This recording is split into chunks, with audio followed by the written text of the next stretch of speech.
Bonjour à tous. Donc, je m'appelle Patrice Camisaille, certains d'entre vous me connaissent un peu. Je suis directeur de l'édition du Cygne. Ils sont là au fond de la salle. J'ai fondé les éditions du Cygne en 2003, donc ça fait 22 ans maintenant. Nous sommes spécialisés en ouvrages universitaires, en sociologie, des essais, d'histoire, de droit, de philosophie et de géopolitique. Et nous avons aussi un grand département de poésie.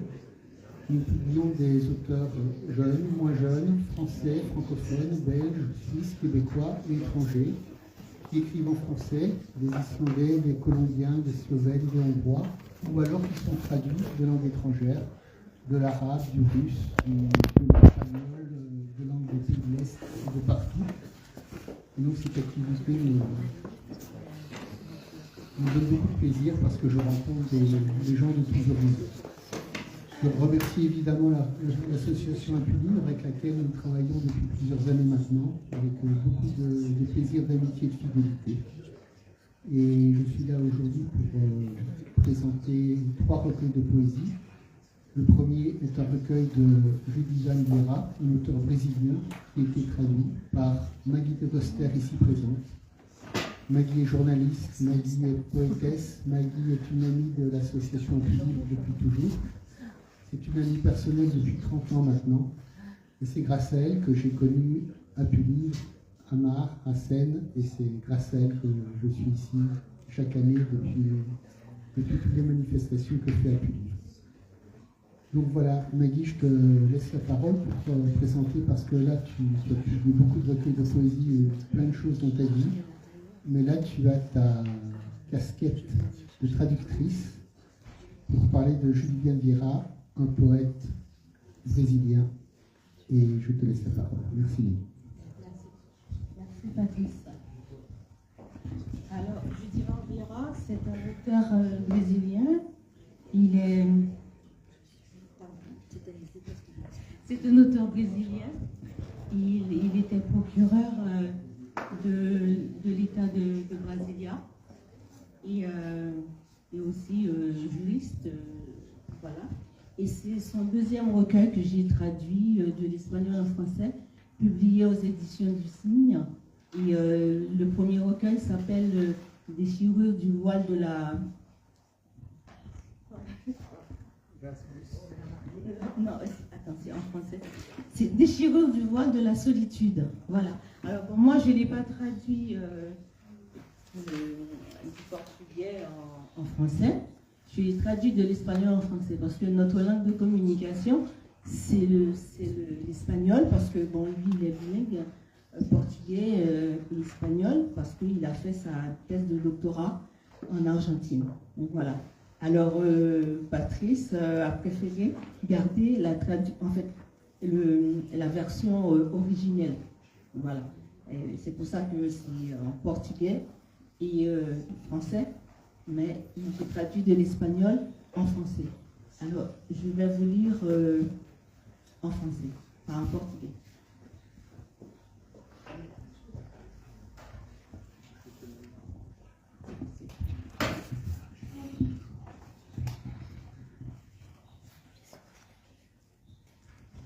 Poème nucléaire. Nous partageons l'air imprégné de notre présence. Nous divisons notre tour en parties. Si nous étions des séismes qui séparent les continents, chaque partie de nous serait un pont qui nous ramènerait. Nous nous divisons en milliards de particules, orbitant dans des satellites vers le diamant, voulant être des bras dans les étreintes, comme des poèmes nucléaires dans la poussière céleste. Nous lévitons au-dessus des mondes en chemin. Nous piétinons les cumulus. Nous sommes de couleur coton et de coucher de soleil, filles et garçons, retournant aux étoiles. Nous sommes des lettres incendiaires sur le rocher de la vie, écrivant dans les cœurs de feux brûlants, allumant des feux de joie céleste, la lumière dans nos ténèbres de voyageurs en transit. Pont d'amour. Ma conscience n'est ni blanche ni noire. Comme ton être elle ne peut être imitée. À l'âme qui loue le corps, je m'abandonne et parle. Face aux cris qui ghettoisent, je me tais. Ma conscience est multicolore, baignée dans l'aquarelle de la vie, pierre consacrée à l'adoration des différences, profanée par des esprits qui pensent qu'ils pensent. Ma croyance n'est ni d'ici ni d'ailleurs. C'est de terre, de feu et d'air. Elle navigue dans la douceur d'un doux dialogue, dans le résidu stellaire d'où nous venons. Rien de si sublime ne subsistera au-delà de la conscience humaine qui construit des ponts d'affection, d'amour, sur le court chemin de ceux qui crient silencieux.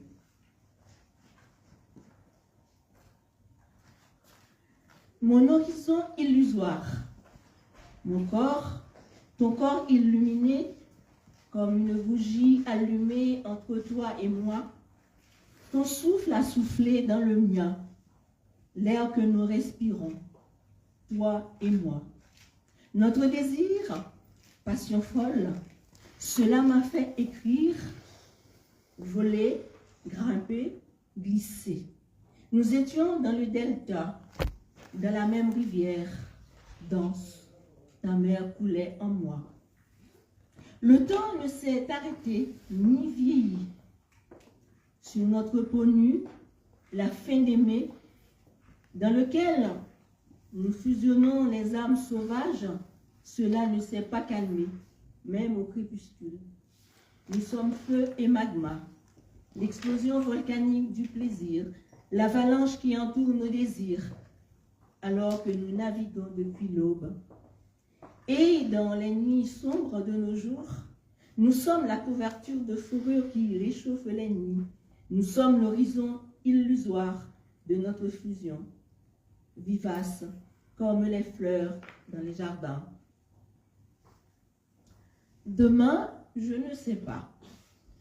Promenade ombragée et lointaine, mirage, chemin dans le ciel, fleurs indiscrètes sur la route, jardins qui furent un jour les tiens.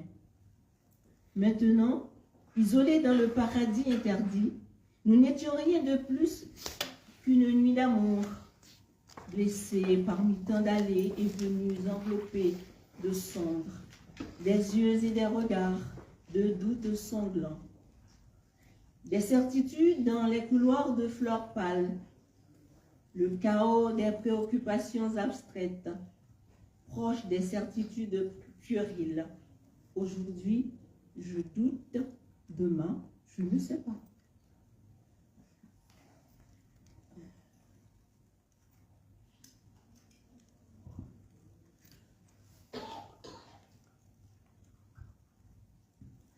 Descendre dans tes mains. Je veux embrasser ton sourire, escalader les chaînes de montagne de ton corps, fraîchement habillé, en haillons ou nu, révéler tes voiles.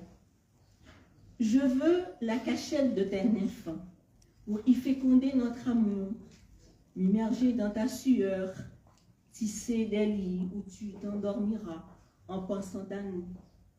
Je veux caresser tes cheveux, t'endormir sur ma poitrine, pour me réveiller tous les matins dans tes yeux, être le doux crépuscule qui t'apaise. Je veux être des cendres entre tes mains, transportée dans l'ultime procession d'amour, dispersée avec bonheur dans le vent, pour avoir été à toi dans mon espace-temps. Il faut m'arrêter quand il faudra. Je ne sais pas combien de temps. Pour 2 ou 3 poèmes. D'accord. Bouches aveugles. Tu es venu comme une apparition tardive. Il pleut vite dans l'après-midi brûlant, comme une brise légère que les secondes dissipent, comme une musique de danse pour des tympans sourds. Tu es venu comme un octambule, les pieds nus et l'âme dépouillée, qu'enlace la poitrine dans la tombe froide qui endort la paupière fatiguée. Tu es parti comme un éclair, adieu vide, brut, comme un très bref plaisir. Tu étais là sans être là. Tu as laissé derrière toi la soif et la faim, encore et encore. Dans les yeux, la lumière qui se consume, dans la clarté, tu étais la nuit vide, dans les bouches aveugles qui n'annoncent plus ton arrivée.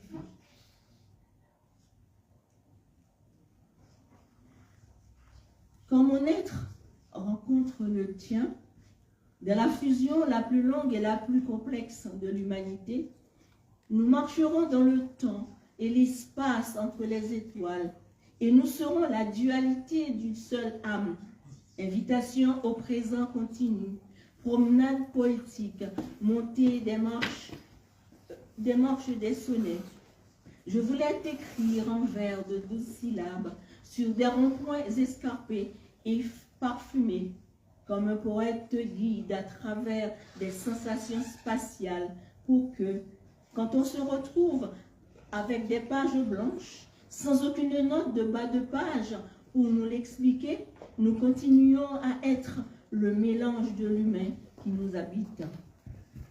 Le dernier. Viens, allons dormir, danser, boire, disparaître, sentir la légère léthargie de la passion dans nos corps moites. Viens, oublions l'avenir, allonge-toi sur les roses, brûle, humez les pétales de la folie dans les respirations, avec l'âme pure. Viens, restons bouche cousue, soyons le repos du dur labeur, la naissance de nos soleils, simplement et délicatement. Viens, le chemin est désormais nôtre, où que nous voulions aller, puisque la vie,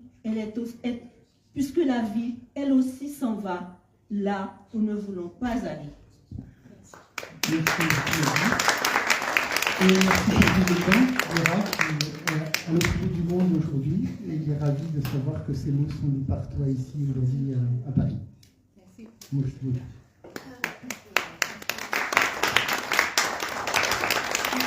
Deuxième poétesse, Sarah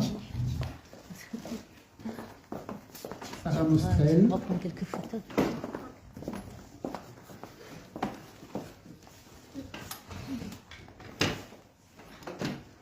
Alors Sarah, tu es ingénieure de formation, tu as beaucoup de cordes à ton arc, tu es journaliste reporter, je lis un peu ta bio. Donc tu es aussi photographe, tu es peintre, tu exposes beaucoup, tu as beaucoup de cordes à ton arc, tu as déjà publié une vingtaine de livres, et si je devais faire toute la liste des prix qui est au dos de la couverture, on en a jusqu'à la tombée de la nuit, donc tu es aussi quelqu'un qui gravite dans la culture, dans la poésie, dans l'art plastique, dans la peinture, dans les expositions, depuis de nombreuses années maintenant, et tu fais un travail pas seulement poétique, mais aussi plastique, qui est assez remarquable. Je vous invite tous à regarder Sarah Mostrel sur notre ami internet, et vous découvrirez. Elle a fait des expositions tout récemment, je pense. J'en ai une ensemble. Donc aujourd'hui, c'est Gris de peine, le dernier recueil que tu as publié aux éditions du Cygne en 2024. Et je vais te laisser lire les extraits de ton choix, et peut-être que tu pourrais commencer, mais c'est une suggestion, que tu expliques pourquoi tu as choisi ce titre, qui fait un lien justement avec l'aquarelle et la peinture, je pense. Merci pour toute cette description. J'ai peine à me reconnaître, mais a priori c'est moi, effectivement. Donc Gris de peine, c'est un jeu de mots. Hein. Là, je l'ai écrit P-E-I-N-E. Mais en fait, je ne sais pas si vous connaissez le gris de peine, P-A-Y-N-E, qui est une couleur en aquarelle. Donc c'était un jeu de mots parce qu'effectivement la peinture m'est chère et que je la pratique beaucoup. Et puis la peine parce que voilà, c'est un recueil que j'ai écrit où il y a un petit peu de peine, mais il y a aussi toujours de l'optimisme, hein, comme en général j'essaye de mettre dans mes recueils, c'est-à-dire ça finit toujours bien. Voilà, mais ça ne veut pas dire qu'il ne faut pas le lire, hein. Je spoil la fin, mais Voilà. Donc effectivement, j'ai eu la chance avec Patrice qu'il accepte de publier ce recueil avec mes dessins. Donc ça m'est cher, cette collaboration. J'entendais tout à l'heure Rachida parler de cette collaboration avec un peintre. Les premières années, effectivement, j'ai parfois collaboré avec des personnes qui illustraient mes livres, et puis là j'ai la chance de pouvoir les illustrer moi-même aujourd'hui, que ce soit avec des photos, des peintures, des dessins. Et donc là, ce recueil, donc la couverture c'est une peinture à moi, mais l'intérieur est illustré de dessins. Et c'est un vrai plaisir pour moi de faire dialoguer les arts qui me semblent sont faits pour ça, hein, qui s'étoffent et qui s'enrichissent justement avec ce mélange, cette participation et cette collaboration des deux. Donc je vais vous lire quelques extraits. Et puis j'espère que ça vous plaira. Voilà. Il n'a pas plu à la télé. C'est dans le cœur que la tristesse s'est permis d'infiltrer jusque dans mes entrailles. Le socle des tourments ne se taira plus. Médiatiser la peine effacera-t-elle les nuits où la souffrance est telle qu'inondée est mon âme? D'écrire les mots qui manquent palliera-t-il l'insatiable manque à donner? Aimer se veut un cours qui fluctue sans cesse, selon que l'on accepte ce qui n'existe plus.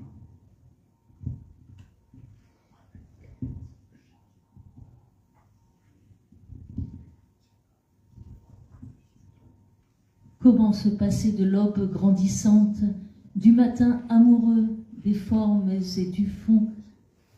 Comment se départir de l'image entente, de l'entente fusion qui animait nos jours? Comment se délester de cette nuit tombante quand échue et déchue la passion de nous deux?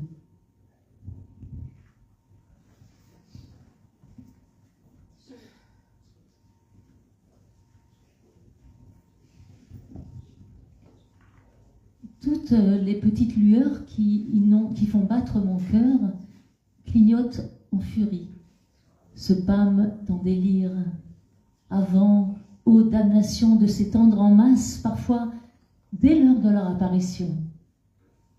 Inertes, elles disparaissent durant la plantation sans que je n'ai recours au soleil, à la lune, à l'aube ou à l'aurore. Elles s'entêtent et se meurent. Ceci est sans compter la surprise du jour, à sa pointe un lever, imposant le sursaut. Il précède les raies traversant les extrêmes, balayant notre terre de ses traits solennels.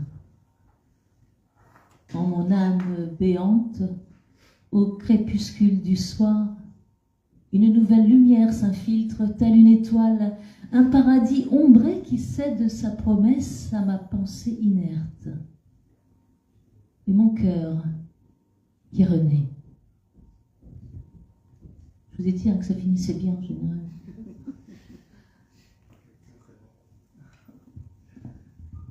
Ces siffleurs, la poésie, mirifique le silence entre deux voix, un brin bas dressé au vent.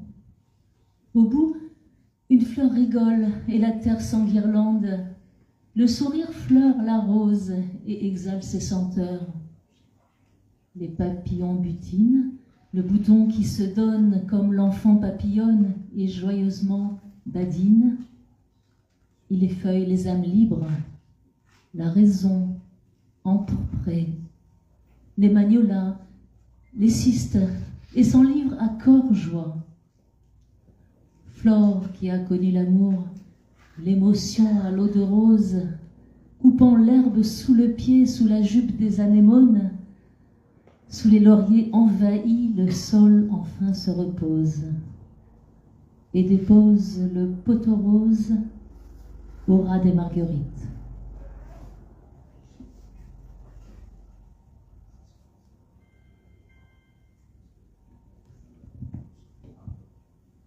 Ici, ou dans le monde d'après, Après la pluie qui ravage le champ, sur la terre ferme ou dans les airs, le voyageur hésite.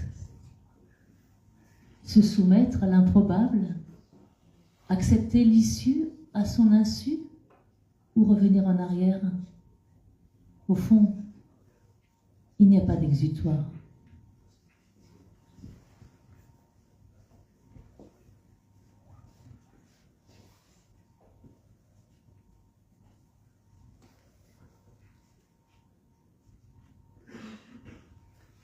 Je vais vous lire le poème qui s'appelle Gris de peine, hein, qui a donné donc son titre au livre.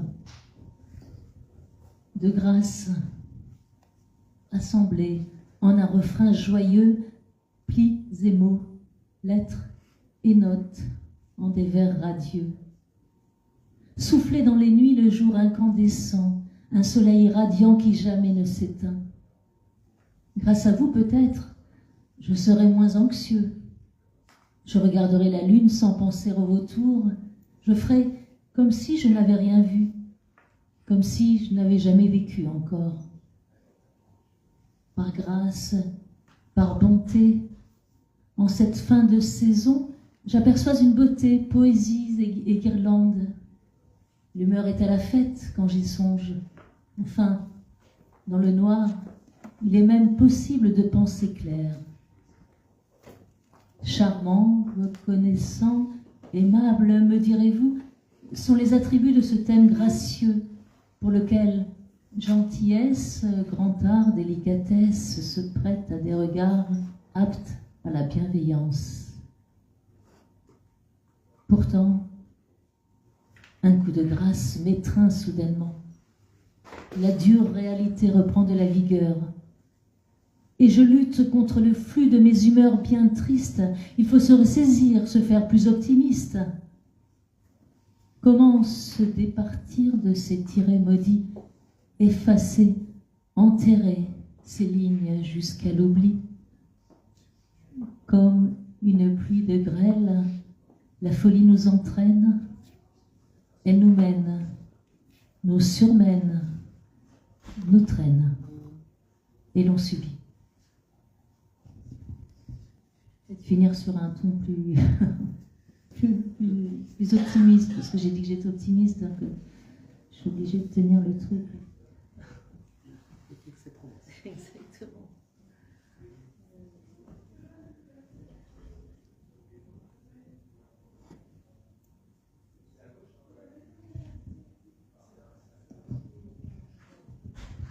Encore un matin que je vois le soleil illuminer ma route. La trajectoire est abrupte. La nuit a pourtant porté conseil. Et l'éveil ne s'interdit plus la chose nouvelle. Trace amenant à la cime suprême où je voudrais rester, telle une statue de sel. En miroir, une joute que je m'apprête à vaincre. Mon verbe sait quereller et surtout se révolte.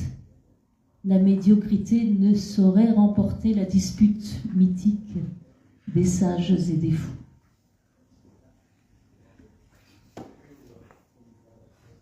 Je ne sais pas si j'ai encore du temps, je ne sais pas où j'en suis. Encore un ou deux. Tragédie de l'enfer via le paradis. Quel est ton choix en fait? Enjamberas-tu le gouffre, l'abîme antagoniste? Suivras-tu la parabole ou l'allégorie?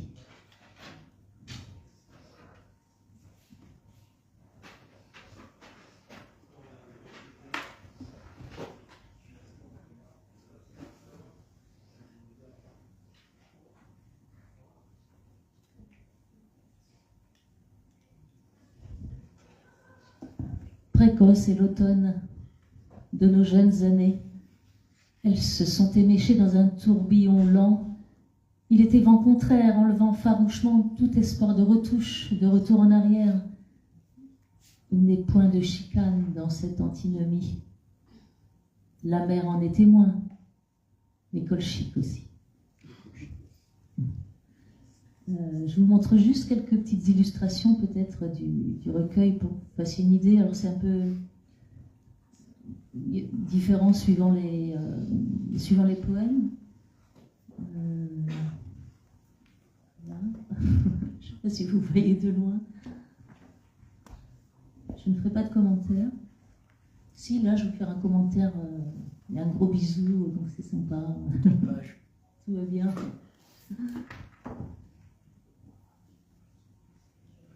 Voilà, on dévoile quelques dessins.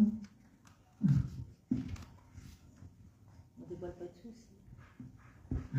Voilà. C'est pour vous donner une idée. Voilà, ce sont des dessins noirs et blancs, beaucoup de fusains, parfois des encres. Et où exposes-tu en ce moment? Et en ce moment, j'expose à l'hôpital Mont-d'Or. En fait, l'hôpital m'a demandé, comme j'avais donné 2 œuvres à une association pour les maladies cardiovasculaires, l'association a exposé dans cet hôpital et ils cherchaient des artistes pour exposer, pour égayer un petit peu c'est une salle qui s'appelle l'Espace Bulle à l'hôpital Mont-d'Or. C'est vraiment fantastique, hein. C'est une sorte de médiathèque et un espace bien-être où les patients peuvent venir et le personnel médical peut faire des massages, toutes sortes de petites séances, et donc ils agrémentent l'espace de peinture, et donc ils m'ont proposé d'exposer, et c'est très très agréable. Et en fait, voilà, participer un peu à la joie, au bonheur des gens dans ce milieu-là, c'est assez sympathique. Donc j'expose en ce moment à l'hôpital Mont-d'Or, mais c'est la première fois que j'expose dans un hôpital. Autrement, ici et là, si vous voulez me suivre sur les réseaux, vous pourrez voir différents lieux. Voilà. Merci de votre écoute. Merci. Merci Sarah.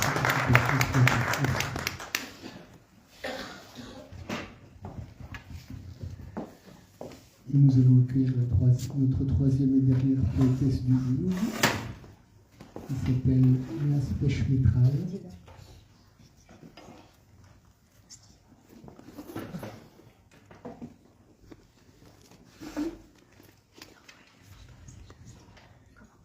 Donc, bonjour Léa, donc tu as publié Nuages aux éditions du Cygne l'année dernière, en 2024.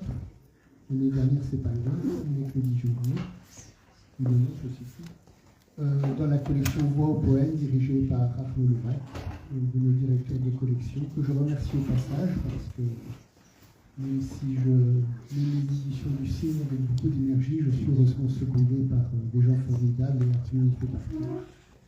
Et donc il a créé la collection Voix au poème il y a 2-3 ans, et Léa s'est venue rejoindre la collection tout récemment. Et nous allons aussi bientôt publier Louette Zouad, une auteure qui fait du flamenco et qui est dans la salle ici. Donc voilà, ce sera peut-être pour la prochaine fois. Donc Méas, tu es d'origine cambodgienne et tu as connu enfant le génocide Khmer Rouge. Ensuite, tu as été dans des camps de réfugiés en Thaïlande. Et puis finalement, grâce à une famille de Haute-Savoie, tu as rejoint la France, que tu n'as plus quittée, je pense, ou plus beaucoup. Et tu as appris la langue française par le dictionnaire, par le Larousse, par le Robert. Tu as publié 6 livres, celui-ci étant ton 2e recueil de poèmes. Tu as fait aussi un documentaire, Méas, une enfance sous les Khmer rouges. Donc évidemment, il y a un passif assez dur dans ton parcours. Et tu vas nous raconter tout ça à travers tes poèmes. Je signale aussi que le livre a été préfacé par Sophie Davant, une dame un peu importante du paysage audiovisuel français. Il y a eu notamment une interview sur C8 il y a quelques semaines qui était très bien aussi. Donc voilà, je vais te laisser la parole à tes nuages, et si tu veux te présenter, lire quelques poèmes de ton univers, c'est pour ça qu'on est là. Je te laisse la parole. Bonjour, je vous remercie beaucoup d'être là. Et puis je voudrais remercier spécialement, j'ai 2 amis qui viennent d'arriver là, Alain et Karine, qui arrivent, c'était ce matin, je crois, de Thaïlande, et puis qui ont appris que moi je suis là, donc ils m'ont fait une très très belle surprise. De Thaïlande? Oui, non, ils viennent en Haute-Savoie, donc j'ai des amis de Haute-Savoie en plus d'Annecy. Et oui, Patrick a tout dit, je crois. J'ai vécu un peu pendant mon enfance les Khmers rouges, vous connaissez le génocide des Khmers rouges. Et puis après, de l'âge de 9 ans à 14 ans, et de 14 ans à 18 ans dans les camps des réfugiés en Thaïlande, avant de trouver l'asile politique à l'étranger, et notamment en France grâce à une famille de la Haute-Savoie. Et du coup, mon parcours, j'ai connu l'école une seule année de ma vie, et j'ai beaucoup appris le français avec la Rouge et le Robert. Donc, je suis là uniquement pour rendre hommage plutôt à la France et à la langue française et à la littérature française, parce que grâce à la Rouge et le Robert, j'ai fait connaissance avec Verlaine Rimbaud, Hugo Prévert et puis Baudelaire, donc le titre vient de l'étranger. À la fin, il disait qu'aimes-tu donc extraordinaire étranger? Et l'étranger, il dit j'aime les nuages qui passent là-bas, les merveilleux nuages. Donc, du coup, je vais lire. Oui, ça va être long. Du coup, mes poèmes sont beaucoup à mon image et beaucoup aussi à l'après-vers. Je vais vous lire Petite hirondelle. Que cherches-tu, petite hirondelle? Ces fleurs sont nouvelles, elles ne sont pas pour toi. Ne va pas les déranger, ne va pas t'attacher à elles. N'arrache pas ton cœur pour une fleur. Ne prends jamais ses bras pour un autel. Ne dis jamais je t'aime à une fleur. Ne succombe jamais à son parfum, ni à l'odeur de son corps, ni à la beauté de ses couleurs, ni à son charme artificiel. Petite hirondelle, réveille-toi, il n'y a plus de fleurs dans le jardin. Elles sont parties ce matin, en camion et en bouquet. Elles sont heureuses dans d'autres mains. Ou peut-être pas, c'est le destin. Ne sois pas triste, petite hirondelle. Ton chagrin est bien trop lourd pour tes petites ailes. Pose-le quelque part dans d'autres jardins. Les fleurs sont belles et parfois cruelles. Ne pleure plus, petite hirondelle. Envole-toi vers d'autres continents. Il y a toujours quelque part un printemps qui t'attend.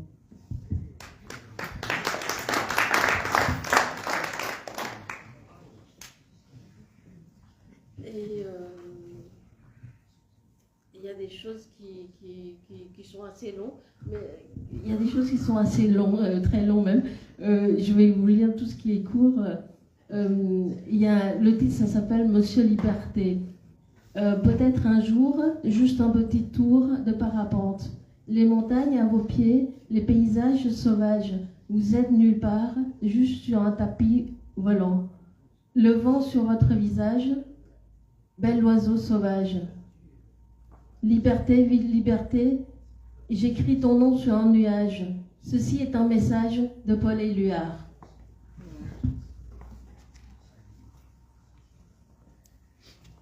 Vous avez appris le français au Cambodge? Excusez-moi. Non, pas du vous tout. Parlez super bien. Je suis arrivée à l'âge de 18 ans en 1983 et on m'a laissé aller à l'école 1 an au collège en classe de 3e. J'ai pas pu suivre du tout parce que il faut avoir fait le circuit, enfin le cursus de pub.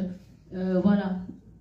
Donc, ce qui fait que... Non, mais j'ai beaucoup appris moi-même en lisant et puis en discutant.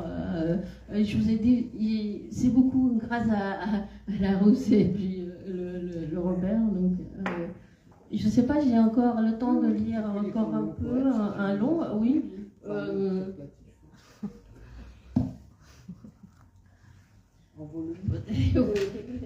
C'est...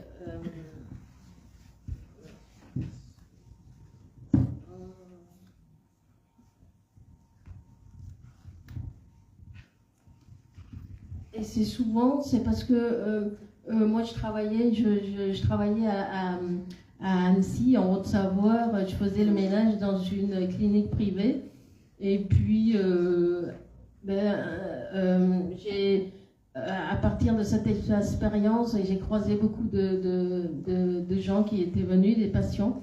Et puis, beaucoup ne repartaient plus. Donc, ce poème s'appelle « Maman reviendra ». Madame, le monde est une cruauté pour vous et votre famille, pour vos enfants qui sont si petits, et moi, j'ai honte devant votre maladie, devant vos sourires et votre courage.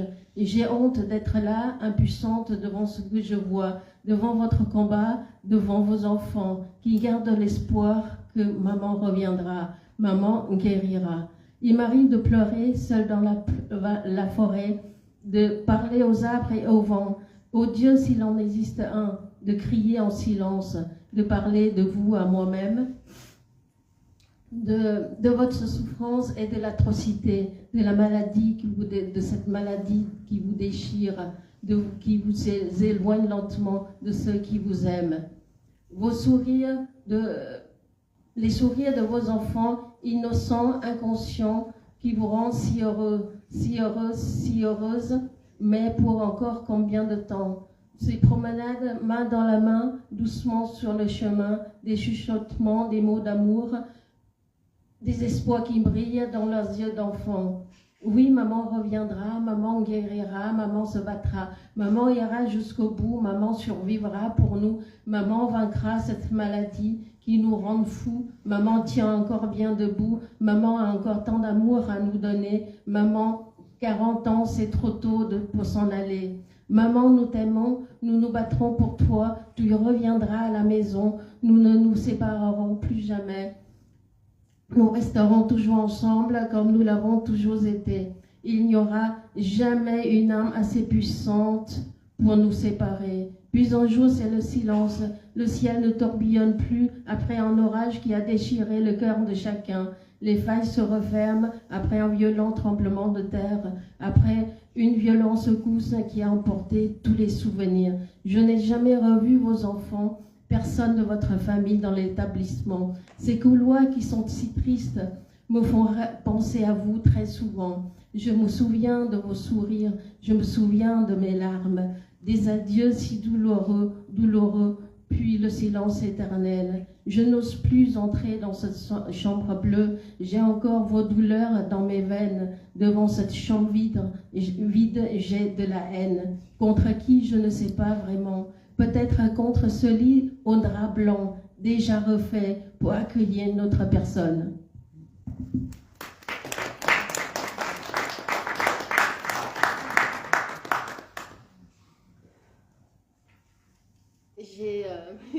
J'ai encore un poème. Ouais. Un grand de petit. Un grand de petit. Un grand de petit. Mais les grands sont bien parce qu'on rentre dedans. Oui. La manière dont tu lis, on est transporté. Oh, merci beaucoup. Ça, c'est mon avis. Illusion. C'est une illusion. Non, c'est le poème. Illusion. Illusion. 37. Alors, illusion. J'ai fait un rêve, j'ai rêvé d'une étoile qui avait des ailes, qui savait parler, qui voyageait sur terre et dans le ciel. Une étoile si belle, si brillante, qui me parlait de son malheur, de sa chance, d'étoile filante. J'ai fait un rêve, le plus beau des rêves, la plus belle des illusions. J'ai rêvé de toi, tu étais avec moi, c'était toi mon étoile filante.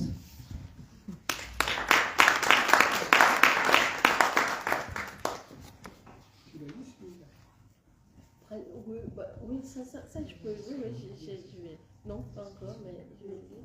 C'est quoi? Dan? Pour finir. Oui. Ça, c'est le mien. Ouais, près de toi. Vivre sans ton rire, sans ton sourire, sans faire de bruit, sans te parler, sans t'appeler, sans te regarder, sans te toucher, sans t'entendre, sans t'embêter, c'est pas marrant. Tu me manques, je t'attends en silence, impatience de te revoir, te dire un mot. Le ciel est beau, il est bleu, presque sans nuages. La nuit est calme, sans larmes, monotone, l'automne, je frissonne comme une fleur qui a peur de l'orage, sauvage, qui écrase, qui piétine d'autres fleurs si fragiles.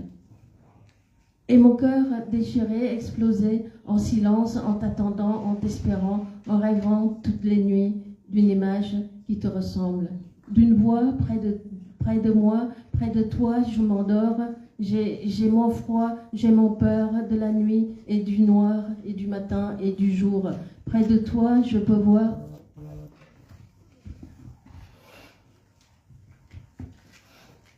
des tableaux en couleur, des peintures sur les murs, des tableaux encore plus beaux que Picasso, que Basquiat, que Pissarro, que Renoir. Près de toi, je peux voir des nuages qui voyagent dans le ciel, dans tes yeux, dans ton cœur, couleur d'amour, dans ta voix qui résonne comme une musique, une chanson, comme un poème que j'aime de Prévert, de Verlaine, de Rimbaud, de Hugo. Près de toi, je voyage sans bagage, sans destination. Je voyage dans tes bras, je voyage dans ton cœur, je voyage dans tes yeux, je me perds, je suis heureuse. Dans tes yeux, il y a la mer, il y a du soleil et du ciel bleu, de la chaleur et du bonheur, des rires et de la joie. Dans la mer, je me baigne près de toi, avec toi, je me baigne, je me noie, emportée par une sirène. Emportée par un courant, par les vagues et les poissons, par le vent et les tempêtes. Par une mer déchaînée, j'ai lutté de toutes mes forces pour revenir te retrouver. Il ne faut pas m'abandonner, il ne faut pas t'en aller, il ne faut pas me laisser seule dans un bateau abandonné au fond d'une mer avec des monstres, des sirènes et des poissons. Et s'il te plaît, viens me chercher, viens, s'il te plaît, viens me sauver, viens me libérer, viens, nous partons sur une île de Robinson, à Tristan d'Acunha, à Camposom, à Sumatra, à Bali ou à Java. Près de toi, je respire, près de tes bras, j'ai du courage, près de tes yeux, je vois mieux, près de ton cœur, je n'ai plus peur, près de ton corps, je m'endors. J'entends la mer quand tu respires, la mer est bleue, elle est amoureuse, elle est heureuse parce que tu es avec moi.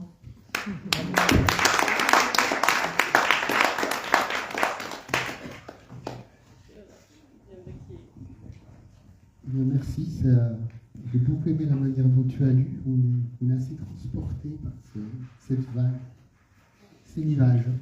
Merci à tous, je laisse la parole à Amar pour la suite. Merci.